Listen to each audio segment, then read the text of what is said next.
Right, but when you got into Beyond Set, what was the turning point for you that made yourself think, right, I actually have a career in high ticket sales? I just knew from the very first call. I was sold before I got on the call, man. I've told you this before, and it's like, I knew. And when you know, you know. You can't have a backup plan. And that's one thing I learned at the beginning. If you have a plan B, that's just an inbuilt excuse already, or an inbuilt, it's fear. That's why I find that's important to find purpose and find happiness in what you're actually doing. We're young now, right? Eventually we're gonna want, like, you know, something that just fulfills your heart. You're back to zero again after you get that paycheck. Elon Musk has Wi-Fi in space. You're telling me you can't make money on your phone? And it's a case as well, I feel like a lot of people, in Ireland anyway, I'll speak on Ireland, but like, they're afraid of judgment, right? But like, are these people gonna really be there when you're in the pits, not happy doing what you're doing? Forget about all the shit you see, the bullshit, all this crap online. Focus on you. Start doing things for you, daily thing, and just lock in with yourself. Block out the noise, because the best thing you can do in life is focus on yourself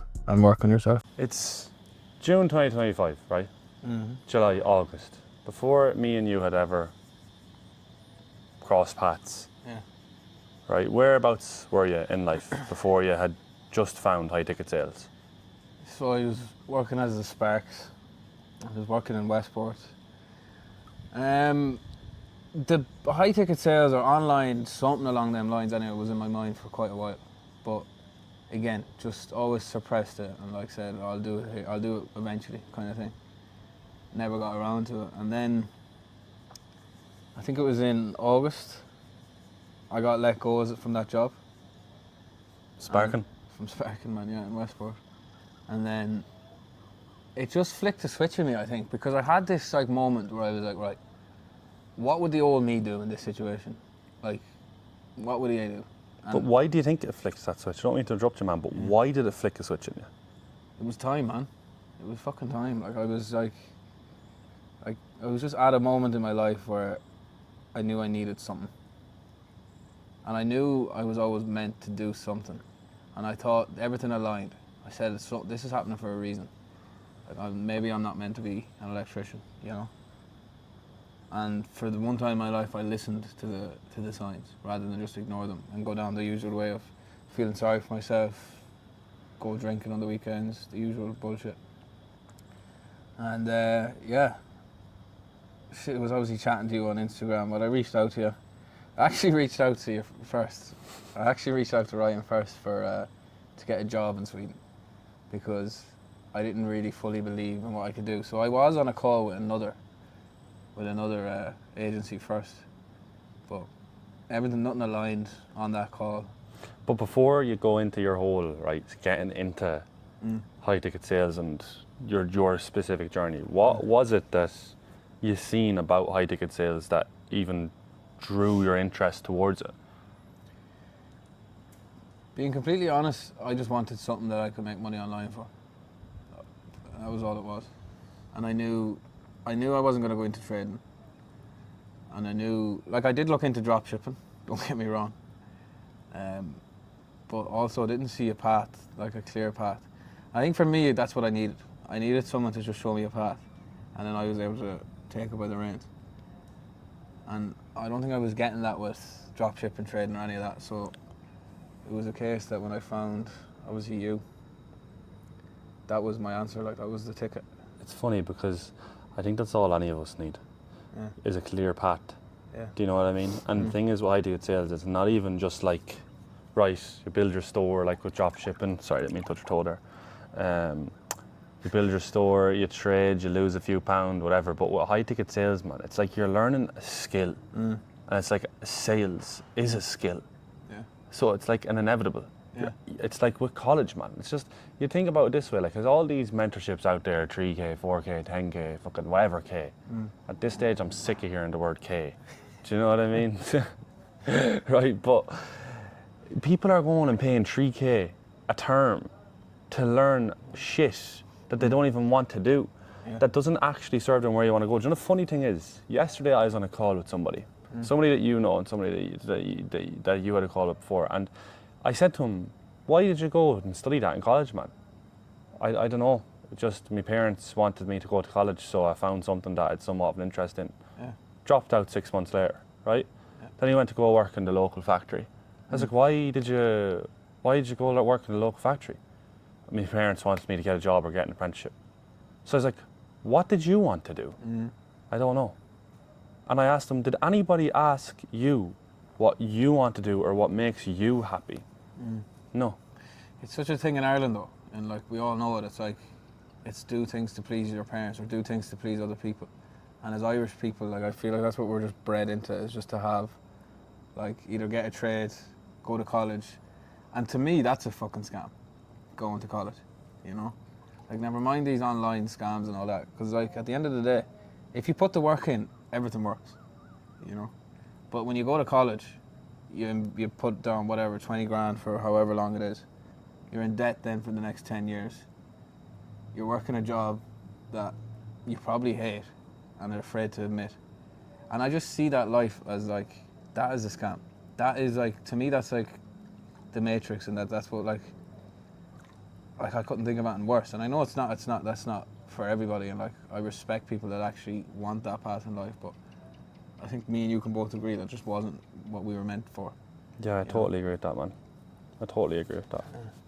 So I suppose then, right, what was it that when you got in to Beyond Set, right, and it wasn't even called Beyond Set when you joined. It was Called called The The Grow Room. Right, but when you got into Beyond Set, what was the turning point for you that made yourself think, right, I actually have a career in high ticket sales? The first call, man. The second I got on that call with you, I was like, this is it. I But knew why? it. I can't even tell you why, man. It was just, I knew. I just knew. From the very first call, I was sold before I got on the call, man. I've told you this before, and it's like, I knew. And when you know, you know, you know.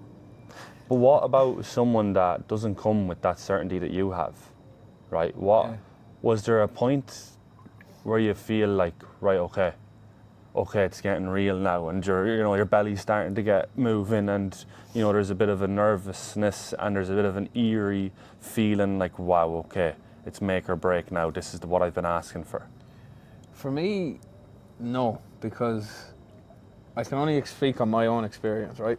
Of course. So it's a case, right, that everything made so much sense, the way it came about, the way I got let go from my job, the way I came in contact with you. Like, it was my mother that sent me your videos, and everything just to me just spoke, and like, this was around a period of my life where I was just coming out of a dark period in life as well, coming back to myself, like, and I was really like deep searching my own self, like with God and all that. So I just knew like God was sending me that sign that I was praying for. So I knew I was grabbing it with both hands, and that's what I did. Like, Yeah, because like at the end of the day, you came in to be on set, and in 60 days made €7,000, and it's not something that many people are going to do, right? In their first 60 days of being an appointment setter, as in your first 60 days of being an appointment setter, making €7,000, $7,000 to be honest. It's Yeah, hard but done. what do you think?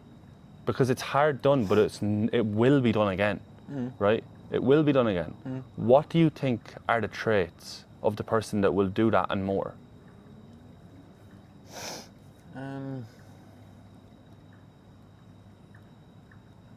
Don't have a plan B, number one. You can't have a backup plan, and that's one thing I learned at the beginning.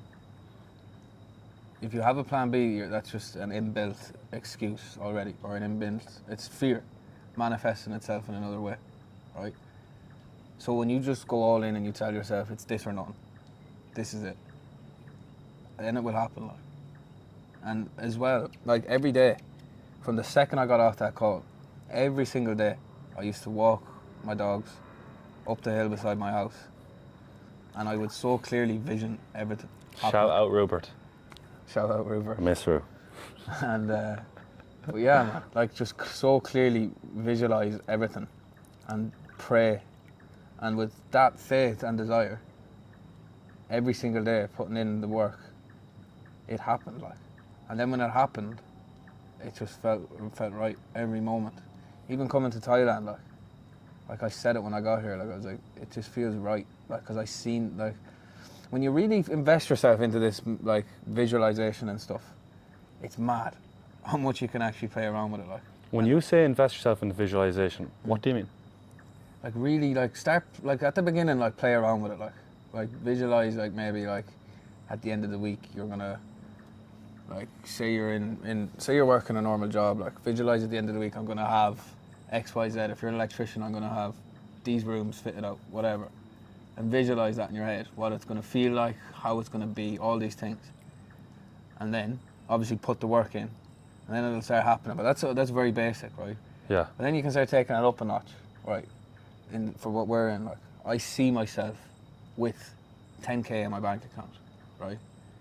And I can see that money sitting in my account, like see it clearly in my head. I can almost smell it. I can see what color it is. I can see everything, and like keep doing this like daily, and everything even around it, how it's gonna make you feel, how like it's gonna make your family feel, everything, and then it'll just happen, you know, because you're walking like someone that already has it, like. And how did it make you feel, man, when you seen that paycheck come in from K Trades? How did it make you feel knowing that? But you know the funny thing is, right, even when I ask you this question, sometimes you can't even fathom and actually feel how it feels because you've wanted it for so long, it just feels normal. But That's what I mean, yeah. how did it feel for you when you seen the work did pay off and your first paycheck came in from K Trades? I can't remember how it actually felt, but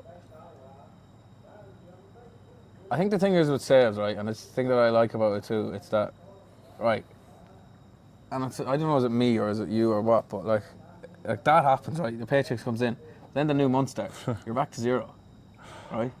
And nothing's guaranteed. Nothing's guaranteed. So it's performance based. So how much work are you going to put in, again, this month, to beat last month? And I know it's probably it's a case where you might chase the rabbit for the rest of your life, but that's why I find it's important to find purpose and find happiness in what you're actually doing. Because we're young now, right? But eventually we're going to want, like, you know, something that just fulfills your heart. And I think what we're doing now as well with like Beyonce, coaching, all this, that is fulfilling, right? Because you're helping change young men's lives, like, you know. You're helping a lot of people, but yeah, man, it's just one of them things. It's like you're back to zero again after you get that paycheck. Yeah. Because every month you're on a team where you as a setter, you got to be paid as a setter. Now you're a closer. You got to be paid as a closer. The manager wants to make money, and not only does the manager want to make money, but the fucking offer owner wants to make money. Yeah. So it's a team effort. If the setter books qualified calls, the closer has a higher chance of closing them. Yeah. If the closer closes calls, the offer owner makes money. Everybody's happy. Yeah, 100%. But what do you feel being a part of a group? What do you feel like being a part of a group has done for you with this journey? Right? Do you feel like it's changed you in any way or helped you in your journey to getting to where you are? Yeah. Your circle is so important, man. The people you surround yourself with daily. Obviously, like, growing up, like, man, I love my friends, right? Like I do. But sometimes your friends can be almost detrimental to you. And you can almost be the downfall for each other, right? Yeah, I get that. And coming to that realisation, it's tough. And I'll always still have love, I still do. But I'm in a different place in life, and I'm in a different, like, mindset where I need to surround myself with people that fucking jihadi shit, man. They won't be able to hear it because you're talking over it. Are you sure? Yeah. Yeah, well, I'm in a place now where I'm just... And yeah, I surrounded myself in this group. Obviously, when it started, it was small, and I'm there since the beginning. And seeing it grow, and seeing the lads come in there, and just like, bro, it's inspiring. Like, it inspires me, like, seeing these guys come in, and like, I can see that hunger in them, you know? And they're there to change their lives, and it's like, fucking let's go, man. Let's keep her lit back. And did you think, as an Irish man, this time last year, that there was things out there for you to actually escape, but not just to escape, but to be heard while you escape? Never thought about it, man, to be honest. But obviously I knew there was groups out there, but I never thought it'd be like what we have at Beyonce. Like, I think what we're building is something completely unique and completely different than the rest, because we're just normal lads. We're normal dudes. We're not flashing Lamborghinis. We're not flashing Rolexes. We're not doing any of that shit. We're normal dudes that people can relate to, right? But yeah, and like I think that's what makes us, and we're a brotherhood. Like, we're not here to fucking badmouth other people or talk down. We're not even here to compare ourselves to other people. We're in our own league, I feel, and we're just doing it our way. In our own lane. In our own lane. And stay in our own lane. We don't gotta look to the left, we don't gotta look to the right. We just gotta look, the only thing we look at is the mirror, because that shows ourselves, right? Because if you really want to learn, you'll reflect. And where can you learn the most from? By looking at yourself. We sat down today, we were honest with ourselves, right? And when you are honest with yourself, that is when you will learn. Because at the end of the day, you can go and do this, study that. But at the end of the day, if you sit down and you're honest with yourself, you're always going to find the answer that you're looking for, right? How do I become more time efficient? So reflect on what you've done. Every single answer that you need to find, you will find it just simply through reflecting, right? And like even me, I spent 5 years doing an apprenticeship to become a qualified feckin' spark stat. Like I never wanted to do, but I was lost from 18, actually 17, 18 when I started it, all the way up to 22. That was all I knew. I had done a couple of things in and out, done a few little things, but I lived a life. But the life I lived something, right? But the life I truly wanted was silenced through me doing stupid shit all the time. But the thing is, I didn't realize how achievable what I actually wanted was. And the funny thing is, when you get to the position where you're actually kind of living what you once asked for, you're always going to be chasing the next thing and the next thing and the next thing. So until you actually find happiness in yourself, in your day-to-day life, and just be content knowing that you're in God's hands and you are living the life God has set out for you, you won't be happy. Because you might think right now, okay, I go to work in a factory and I come home and that's it, and I'm not happy, right? Just because you don't work in a factory and you work on your own hours now, there's still going to be a grind to do, right? And there is a grind, and it's as simple as that. There is such an easy way out of a shitty 9 to 5, and there's such an easy way to get life on your own terms. 100%. I think appointment setting and I think sales is easy. Genuinely, I think it's easy, as the easiest thing you can do. But can you grind and can you keep going when the world is telling you you're not good enough and you won't do this? Because that's the hardest part. Yeah, it's always the case as well. Like, once you're about to break through something, like once you're about to hit that little point where you know something's good about to happen, right? That's when everything gets really fucking hard, and you'll start thinking all these sort of doubts. Different things will come into your life telling you why you can't do it, why you shouldn't do it. But they're special moments, because they're the moments once you get through, you see the other side and you see what it is you're actually working towards. And the more you can get through them moments, the stronger you become, the more thick skin you build. And like, I know both of us have been through that a lot, like where we've had to come through them moments. That now I just believe that, bring it on, like, because it's almost like I get excited now when I feel them, because it's like, right, what's coming next? What's on the far side of this? Yeah. Man, can I ask you something, right? Yeah. What did you think of me as a person before you actually met me in real life to compare to meeting me in real life? There's your bollocks. Nah. To be honest, man, I had spoke so much to you before I met you. It was just very much similar. Like, so we were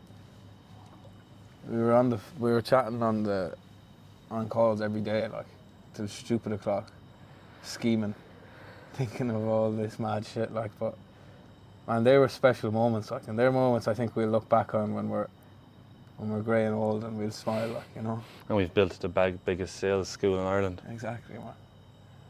So The realest. They're cherishful moments, like, and I think just what this is like coming to fruition, what is actually happening here is, it's nothing short of extraordinary, like, but it's also something that, like, it's meant to happen as well, I feel, you know.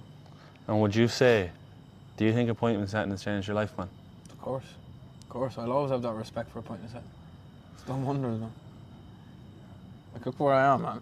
There's one thing I did realise, I was speaking to you about it earlier as well, that even after coming out to Thailand and changing your environment and doing all these things, nothing on the external is ever going to really make you happy unless you actually go inside, right? And that's so easily said and it's so cliche. I thought I had done a heap of work on my internal, and I have. I've come a very long way.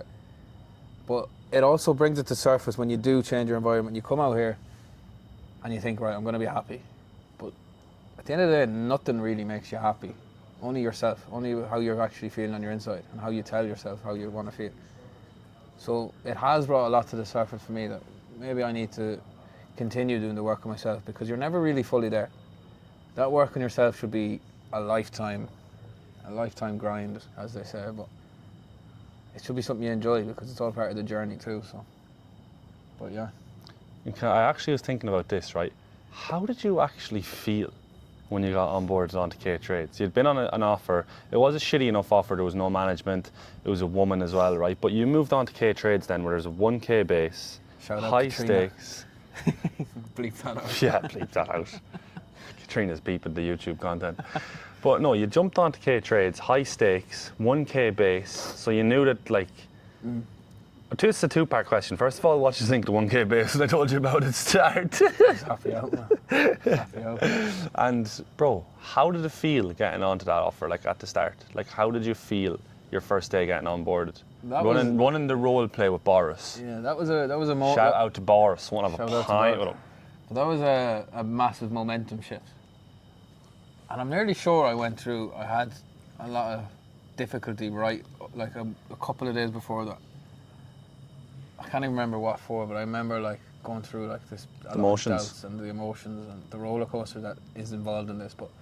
And then bang, that opportunity. But man, did I grab that by the balls and ride it I think that was really the making of me, like. K Trades offer. Yeah. It was where I really, because I knew the second I got that offer, I was like, right, this is it. This is your opportunity, Adam. Like, in the words of Eminem, are you going to let it slip? Like, you know? But no, I didn't let it slip. I did extremely well. I don't know, like, was I the best setter to be on that offer? But I'm nearly sure I was, because I've been told. You were the best ever setter to walk K Trades' offer, and that's a fact. Yeah. But and, like, it's a good feeling, but like, again, I didn't dwell on that. Like, I didn't like stay there long either. Like, I was just, that was that. I made my money. I felt like appointment setting was completed in my book. I didn't feel like it was. I knew I was always meant for more too. You know, appointment setting was never my goal, like my end goal. And even where I am now was nowhere near my end goal. But like the second after that, again, I repeated the cycle. I gave up that. I completely got rid of my plan B. I went all in with closing. And I didn't even have an offer. I went into training mode again, you know, for a whole month. And because I knew that was how it worked for me the last time. So I said, I'm going to do that again. I'm not going to give myself, like, because so many people are like, they'll learn closing while they're appointment setting or whatever. But again, you're not fully focused. You're not fully there. And if you want to be the best at something, you have to give it your all. You have to fully focus, you know. 100%. 100%. There's no split focusing. Like before I quit my 9 to 5, I'd made 500 quid appointment setting. And I made 500 quid, but I was just hungry. Hungry. So I made 500 quid and I thought to myself, if I'm doing this while working, imagine if I go all in, the worst case scenario, and just go back to working the job I'm in right now.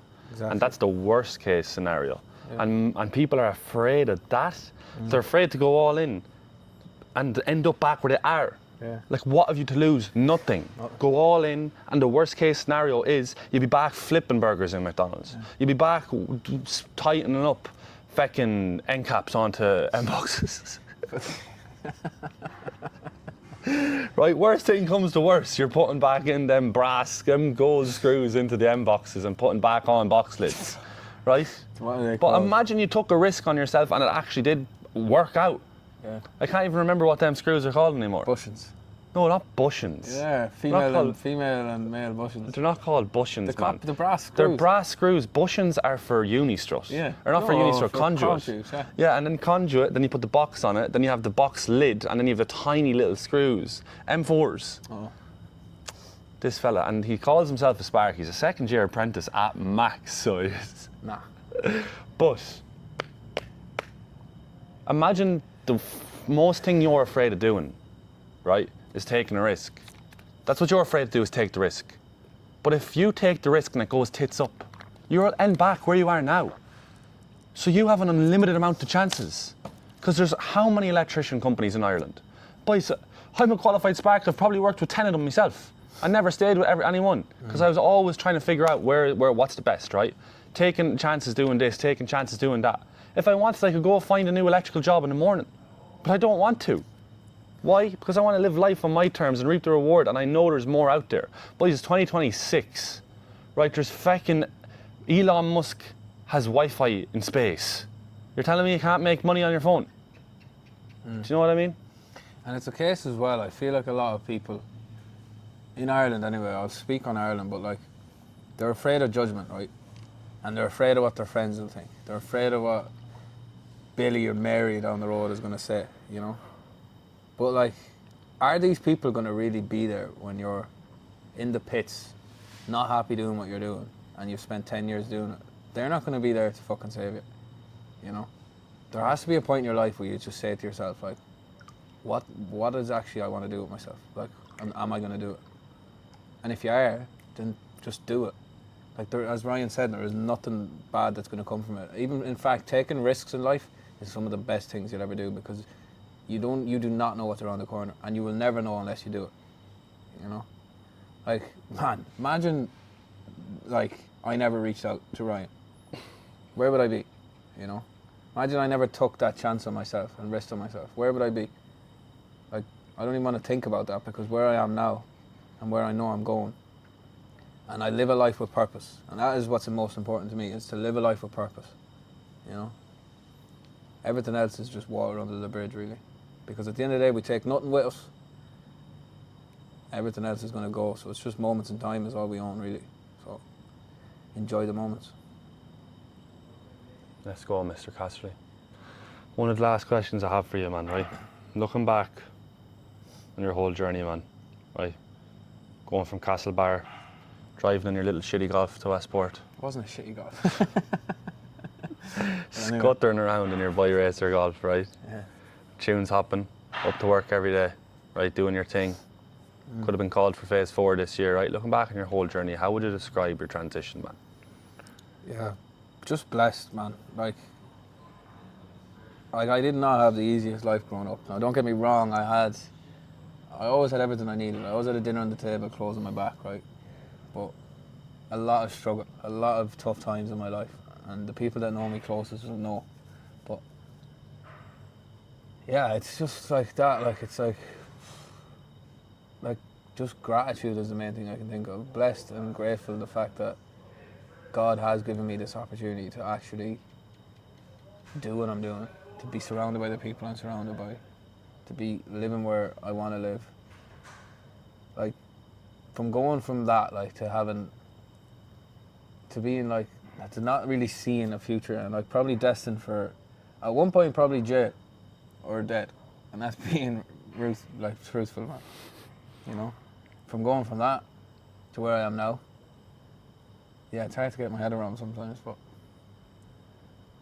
that's where I am. That's where I'm at, man. 100%, bro. Yeah. 1 sec.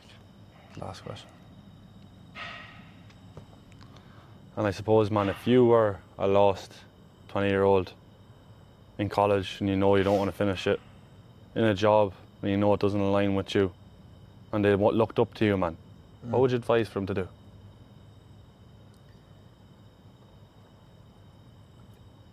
First of all, I'd say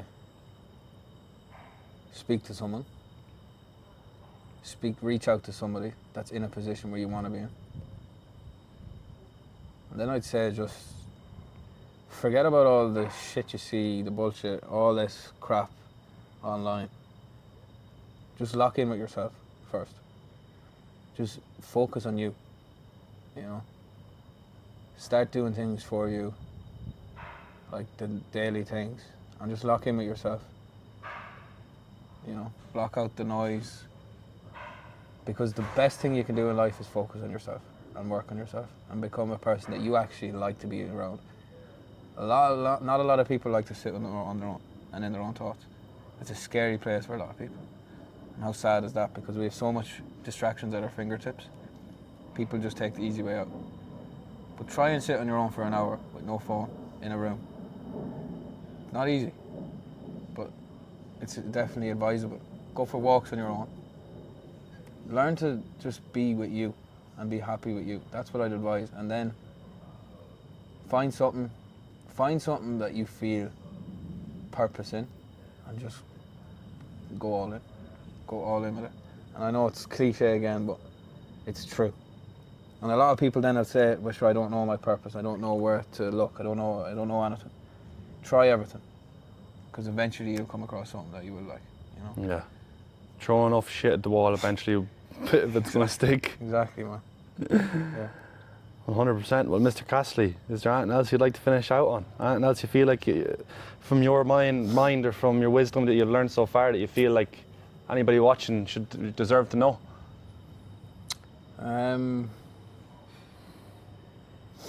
Clip them toenails, number one. I don't need to. There's no nail left to clip on the things. What the hell is that joke? I don't, I'm joking. Clip that out. The state of yours, like.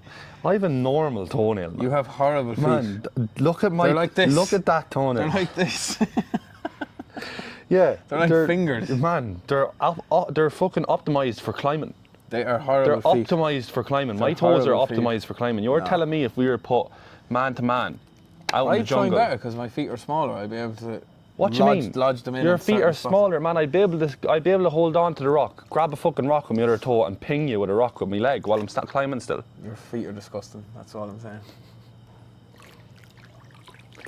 Well, I could probably do better appointment setting with me 2 legs than you could with your 2 fingers, with your 10 fingers, me 10 toes and your 10 fingers. I don't know about that. Anyways, enough shite talk. Is there anything you feel, any young lad or any young man should know before we wrap things up?